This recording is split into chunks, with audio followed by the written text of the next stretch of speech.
The Frog and the Crow.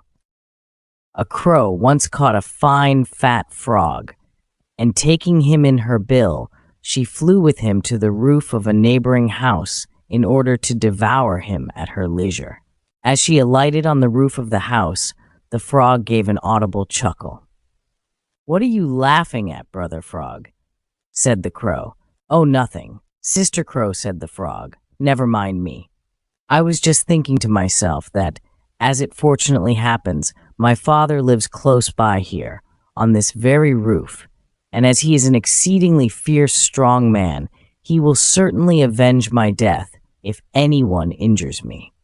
The crow did not quite like this, and thinking it as well to be on the safe side, she hopped off to another corner of the roof, near to where a gutter led away the rainwater by means of a small hole in the parapet and a wooden spout.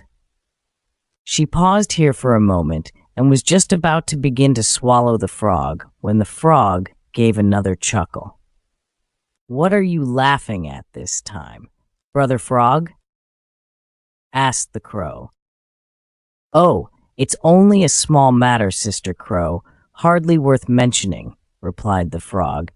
"But it just occurred to me that my uncle, who is even a stronger and fiercer man than my father, lives in this very gutter, and that if anybody was to do me an injury here, they would have a very small chance of escaping from his clutches." The crow was somewhat alarmed at hearing this, and she thought that, on the whole, it would be safer to leave the roof altogether. So again, picking up the frog in her bill, she flew off to the ground below and alighted near the edge of a well. Here she placed the frog upon the ground and was just about to eat him when the frog said, "Oh, Sister Crow, I notice your bill seems rather blunt.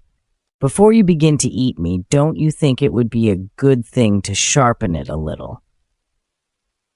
You can strop it very nicely on that flat stone over there." The crow, thinking this was a good idea, took 2 or 3 hops towards the stone and began sharpening her bill. As soon as she had turned her back, the frog gave one desperate jump and dived into the well.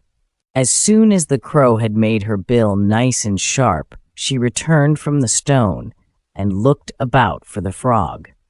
Not finding him where she had left him, she hopped to the edge of the well and peeped over, craning her head from side to side.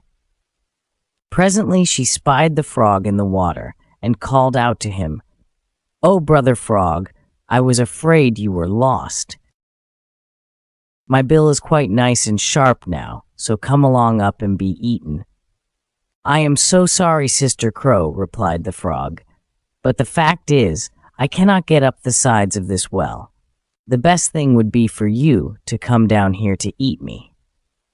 And so saying, he dived to the bottom of the well